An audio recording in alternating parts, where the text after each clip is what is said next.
Hey guys, in today's video, I bring you an extraordinary story that will deeply touch your heart. Let's meet Thaddeus, a watchmaker who had a life-changing near-death experience after suffering a serious heart attack. He not only encountered Jesus, but was healed in a spiritual realm and discovered impactful truths that challenge everything we know about life and the purpose of being here. What he experienced on the other side will change his way of seeing the world. Before we start, leave your like, subscribe to the channel and activate the bell to receive all our videos. Get ready for an incredible journey that you will never forget. It was a seemingly ordinary morning in Boulder, Colorado, when my life began to unexpectedly fall apart. Sunlight streamed through the blinds of my workshop, reflecting off the clock scattered across the table. I was adjusting the delicate hands of an antique pocket watch, a piece that required absolute precision. The sound of ticking filled the room with its comforting familiarity. Suddenly, a sharp pain stabbed through my chest like a knife. I released the watch, which fell to the table with a thud. An unbearable pressure began to build, as if an invisible hand was crushing my heart. My first instinct was to ignore it, as I always did with minor discomforts. But it wasn't small. The cramps shot up my left arm, and the weakness set in so quickly that I found myself leaning on the table, trying to breathe. Then something happened that I will never forget. A voice, clear as a bell, echoed inside my mind. It wasn't my own conscience, I was sure of that. Thaddeus, go to the hospital now. I was paralyzed. There was no one in the room, but that voice sounded authoritative and, at the same time, full of a calm that seemed impossible in that moment of chaos. I looked up, hoping to find some logical explanation, but the workshop was empty, except for the incessant ticking of clocks. The pain increased, and my vision began to blur. It was then that I realized that this was not a simple indisposition. Something much more serious was happening. I picked up the phone and dialed Evelyn, my wife. "Babe, I need you to take me to the hospital. Now," she responded immediately, her voice full of concern. "What's going on, Thaddeus?" "I don't know. Just come quickly." While I waited, I sat in the chair, watching the clocks around me. The ticking, which had once been reassuring, now seemed to mock me. Every second marked the time I was wasting, the time I might never get back. When Evelyn arrived, I could barely get into the car. The pain was so intense that speaking seemed impossible. As the car rolled along the quiet streets of Boulder, I felt a strange mix of fear and resignation. Something told me that that day would change my life forever. Evelyn's car was hurtling through the streets of Boulder at a speed that seemed too fast and, at the same time, painfully slow. I could see the worry on her face as she gripped the steering wheel tightly. The sunlight reflected in her moist eyes, but she didn't cry. Evelyn was strong, stronger than me. "Thaddeus, tell me what you're feeling," she pleaded, her voice shaky but determined. "Everything hurts," I replied, struggling to put words together. "My chest, my arm, I don't know how to describe it. It's like something is crushing." "Stay with me, love. We're almost there," she said, squeezing my hand briefly before turning her eyes back to the road. As the car moved forward, a strange feeling began to wash over me. It wasn't just the physical pain. It was something deeper, something I had never felt before. It was as if a shadow was approaching, enveloping my consciousness. Suddenly, the surrounding streets began to lose their clarity. The trees, buildings, and even the sky seemed to fade, as if they were just a painting being erased. Evelyn continued talking to me, but her voice seemed to come from far away, echoing in an endless tunnel. When we arrived at the hospital, I felt firm hands pulling me out of the car and placing me in a wheelchair. Doctors and nurses bustled around me, their hurried voices blending into incomprehensible chaos. "Blood pressure dropping. Prepare morphine and nitroglycerin," a male voice ordered. I wanted to respond, but my mouth wouldn't obey. All I could do was watch as an oxygen mask was placed over my face and a needle pierced my arm. The floating sensation began shortly after the morphine was administered. It was as if my physical body was moving away, falling behind. The last thing I heard before being swallowed by darkness was Evelyn's voice, desperate. "Please save him. He's everything to us." And then, everything disappeared. There was no light, no sound, just absolute emptiness. When darkness took over, I felt something I had never experienced before. The absence of everything. It wasn't like closing your eyes and listening to the silence. It was a complete void, without sound, without color, without time. It was as if my very existence was suspended in limbo. I couldn't understand what was happening. Was it death? A break before something bigger? Or just the end? My heart, which still seemed to be beating somewhere far away, beat weakly and uncertainly. There was a strange feeling of falling, as if I were being sucked into a bottomless pit. Is that all? I thought, desperately. Is this how it ends? The more time, or lack thereof, Mother progressed, the more the fear grew. I started to wonder about my life, my choices, everything I could have done differently. The weight of unmade decisions and unspoken words seemed to crush me. I thought of Evelyn, so strong but now vulnerable. I thought about Rosie, my daughter, who depended on me so much. The idea of leaving them alone was unbearable.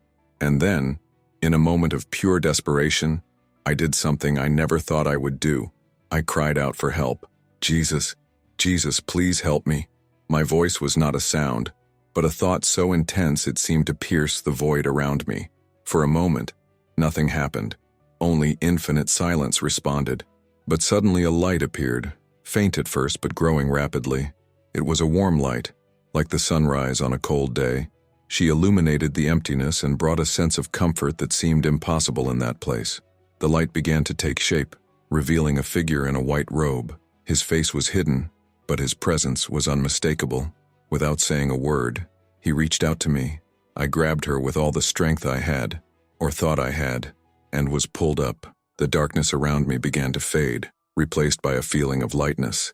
It was as if all the fear and emotional weight were being ripped away from me. "I am here," said a voice, so full of love and authority that I knew it was Jesus. As I ascended, a deep peace began to wash over me, preparing me for what came next. When the light around me finally stabilized, I realized I was no longer in that terrifying void. Now, I was in a completely different place, a realm made of living light. The ground, if I could call it that, seemed to be composed of pure, glowing energy, gently pulsing beneath my feet, while a sky of golden and silver hues expanded around me. There was no sun, but light came from everywhere, enveloping me in comforting warmth. In front of me, 6 imposing figures appeared. They were tall, much taller than any human being, and they were enveloped in an aura so bright that it was almost impossible to make out their faces. Despite this, I didn't feel scared. Instead, I was overcome with a sense of humility and awe. It was like being in front of something much bigger than myself, something that emanated love and wisdom in an indescribable way. "Who are you?" I asked, or at least I thought, as my words wouldn't come out of my mouth. An answer came immediately, but not through sound. They communicated directly into my mind with a clarity that seemed impossible. "We are your guides. We are here to show you the way." I wasn't sure what they meant, but before I could ask, a wave of love and acceptance washed over me. It was as if all the doubts, fears, and hurts I carried simply evaporated under his presence. The angels did not speak in words, but transmitted thoughts, images, and feelings. Each one seemed to carry a unique energy. One of them exuded wisdom, another infinite compassion, while another seemed to be enveloped in a protective force. Together they formed a circle around me, and I knew I was safe. They showed me visions of moments in my life, some happy, some painful. "You were always loved, even when you thought you were alone," one of the figures conveyed. The images and emotions flowed so quickly that it felt like the entire meaning of my existence was being revealed in seconds. I looked down and saw my body, still connected to me by a thin line of light. It was strange to realize that I wasn't just that body. I was something much bigger. As he took in this new reality, a familiar figure appeared behind the angels, dressed in a white robe that seemed to radiate more light than the surrounding sky itself. He was the man who rescued me from the void. When he approached, I felt a love so pure and powerful that my legs gave way, and I fell to my knees. "Thaddeus," he said, his voice filling the entire space, "you're not here by chance." The white-robed figure walked towards me. There was something indescribably magnetic about his presence. Every step he took seemed to echo with deep meanings, and his light seemed to fill everything around me. When he stopped in front of me, I had no doubt. It was Jesus. He knelt so we were on the same level, his eyes boring straight into my soul. It was a look of infinite love, but also of absolute understanding. He knew everything about me, my triumphs, my failures, my doubts. There was no need for words because at that moment I realized that he already knew my heart. "Thaddeus," he began, his voice calm and full of authority, "you have a choice to make." Confused, I looked at him. "A choice?" "Yes," he replied, as one of the angels placed a hand on my shoulder, conveying a sense of peace. "You can remain here, in this place where pain and suffering do not exist, or you can return to the world you know. The decision is yours." The idea of staying in that place was tempting. The peace I felt there was incomparable. There was no fear. There was no suffering. Just a love that filled every space. However, the image of Rosie appeared in my mind. She, with her bright eyes and innocent smile, faced challenges that no child should face. I thought of Evelyn, holding it all together while I stood here contemplating an eternity of peace. "I want to stay," I whispered, at first. "But Rosie needs me." Jesus nodded slightly, as if he had expected this answer. "You have a great love for your family, and that love is part of what brought you here today. But I'm afraid," I confessed, feeling tears flow. "What if I fail again? What if I'm not enough for them?" The angels around me began to emit a more intense light, and a warm energy filled my being. "You will not be alone," Jesus said. "I will be with you, just as I always have been. All you have to do is trust." I was silent for a moment, absorbing his words. Even with all the fear and uncertainty, something inside me knew what needed to be done. "I want to go back," I finally declared, my voice firm. "I want to be there for my daughter, for my wife. I want to do whatever is necessary." Jesus smiled, and in that smile there was an acceptance that melted all my insecurities. He placed his hand on my chest, and an indescribable warmth spread throughout my being. "Then let's heal your wounds before you come back." When Jesus placed his hand on my chest, I felt as if all the weight I had carried throughout my life was lifted from me. It was as if an electric current of heat ran through my body, but instead of pain, it brought relief. He wasn't just touching my physical body, he was reaching into the deepest parts of my soul. Tears started streaming down my face. They weren't tears of sadness, but of relief I didn't even know I needed. Every emotional wound, every regret, every painful memory I had held began to emerge, as if it were being pulled from within me to the surface. "You carry a lot, Thaddeus," Jesus said, his voice gentle but firm. "You tried to control everything. You tried to measure each moment as if it were a mechanism in a clock. But life is not meant to be controlled. It is meant to be lived." These words sank deep into my mind. It was true. I'd spent so long obsessing about keeping everything perfect, about being the impeccable provider, that I had lost sight of what really mattered. Jesus then placed his other hand on my head, and at that moment, images began to flash before my eyes.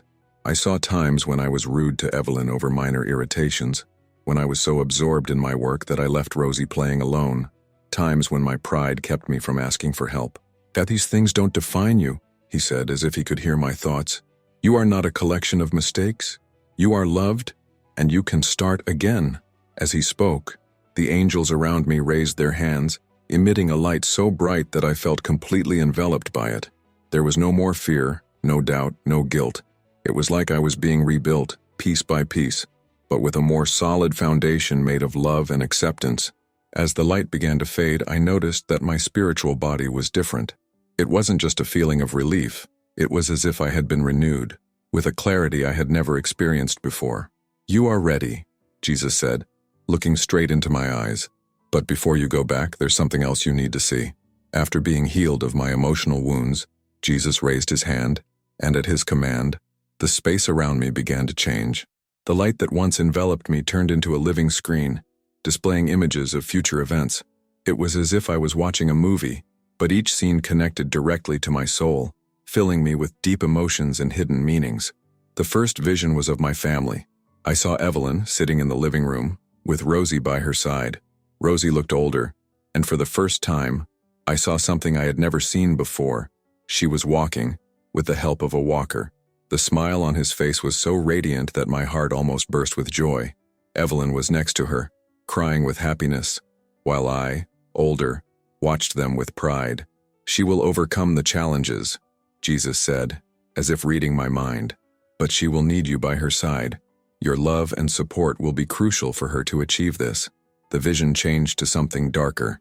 I saw a version of myself sitting alone in my workshop. He was aged, his face marked by loneliness. The room felt dark and cold, and the sound of the clock sounded empty and unsettling. I realized it was a possible future, one in which I had chosen the wrong path, remaining isolated and neglecting those I loved. Your choices shape the future, Thaddeus, or Jesus said. Every decision, no matter how small, carries an eternal impact. You have the power to build a life full of love or one of regret. The scenes changed again, this time to something that wasn't directly connected to my life. I saw people I've never met, places I've never visited. I saw moments of pain in the world, natural disasters, conflicts, and global challenges, but I also saw moments of pure beauty, acts of kindness between strangers, breakthroughs that would improve the lives of millions, and communities coming together in difficult times. You are part of something much bigger, Jesus continued. Do not underestimate the impact of your actions. Every gesture of love you offer reverberates throughout the universe. Finally, one last image appeared. It was the same place of light I was in now, but even more vibrant, as if I were looking into the very heart of paradise. This is the final destination, he said, but it's up to you to decide how you get here. Live with purpose, love deeply, and trust me. The images disappeared, and I found myself once again surrounded by the bright light of angels. My heart was filled with a determination I had never felt before. I knew what I needed to do. You are ready to return, Jesus said. When Jesus said I was ready to return, a mix of emotions came over me. I wanted to stay in that place of infinite peace, where love and light enveloped me like never before, but I knew my mission wasn't complete. Rosie, Evelyn, my family, my life, I needed to be there for them. It's time, Thaddeus, he said, reaching out to me one last time. His touch was different this time. It was as if he was transferring something to me, an energy that I couldn't fully understand, but that I knew I would need to carry when I returned. The light around me began to change again. The spiritual realm seemed to fade away, and a feeling of heaviness, as if I were being pulled down, came over me. I looked at the angels, who now formed a circle around me, their lights shining more brightly. They didn't speak, but their expressions were of encouragement and love. You will never be alone, was the last message I received before I felt a sudden crash. The process of returning to my body was uncomfortable, like trying to fit into a very tight outfit. My spirit, which had seemed light and free in the spiritual realm, was now compressed again in mortal flesh. The pain returned, first as an intense heat in my chest, then as a shock that ran through my entire body. I heard voices around me, first muffled, then becoming clearer. "He's coming back," said a male voice, probably that of a doctor. "Pressure is rising. Continue monitoring," another voice responded. I opened my eyes with effort, blinking against the white light of the hospital room. My vision was still blurry, but I could make out Evelyn's face beside me. She was crying, but when she realized I was awake, a smile of pure relief lit up her face. "You're here," she said, her voice breaking. I tried to respond, but my throat was dry. Instead, I shook his hand, conveying everything I wanted to say with that gesture. She held my hand against her face, closing her eyes as if she wanted to memorize that moment. The doctors continued adjusting the equipment around me, and I felt the weight of my mortal body again. But at the same time, there was something different about me. I was not the same man who had walked into that hospital. As the sounds of the heart monitor and nurses' footsteps filled the room, a soft voice echoed in my mind, the same one that had guided me before. "You're back, but your mission has just begun." In the days following my return, I was a changed man, not just physically, even though the doctor said my recovery from the heart attack was almost miraculous, but internally, in my soul, something had broken inside me, a barrier I had erected over the years, between my heart and the love I refused to accept. Evelyn was always by my side, holding my hand, watching me closely. She seemed to know that something beyond the physical had happened to me, but she didn't ask right away. It wasn't until the third day, while we were alone in the hospital room, that she finally spoke. "Thaddeus," he began, his voice soft but filled with concern. "Now, what happened to you that day? You haven't been the same since you woke up." I looked at her, trying to find the right words to describe what I had experienced.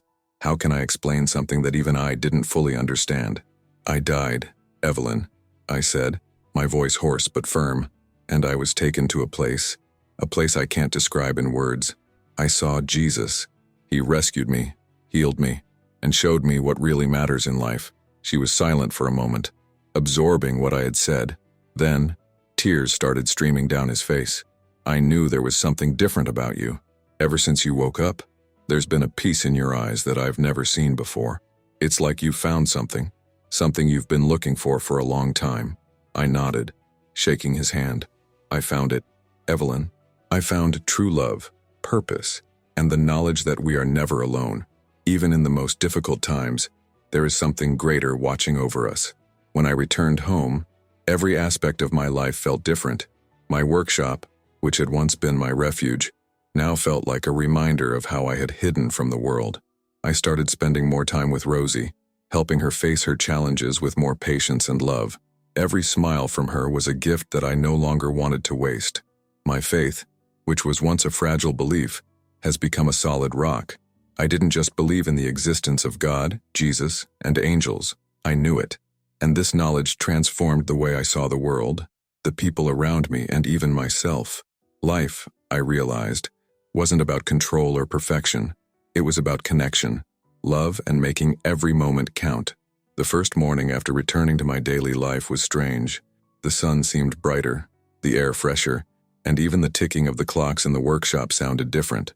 No longer a constant pressure, but a reminder that every second was a gift.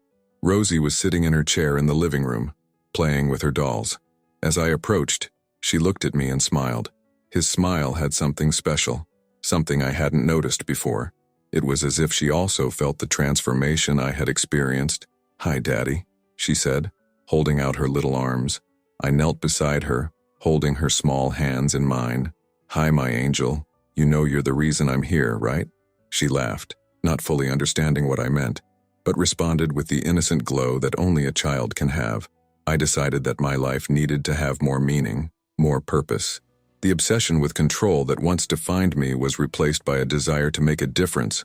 Starting with those closest to me, I started dedicating more time to my family, prioritizing simple and precious moments that I previously ignored.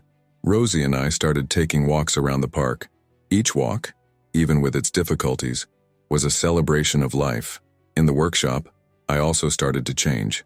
Repairing watches was still my passion, but now I saw each piece as a symbol of the time we have and the importance of using it well. My clients started to notice something different about me. Many people asked about my new energy and positivity, and little by little I started sharing my story. It was then that I realized that my purpose was not just to experience change, but to inspire others. I started speaking in small churches and local communities, sharing my experience.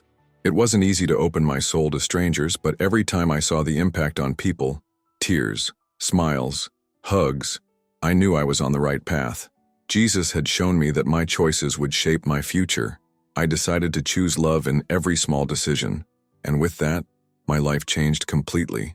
Today, looking back, I see that day in 2008 not as the day I almost died, but as the day I truly started living. If you liked this beautiful spiritual testimony, leave a like, comment on your impressions, subscribe to the channel, and don't forget to activate the notification bell to watch each new video and help us spread this message to a greater number of people. Until next time.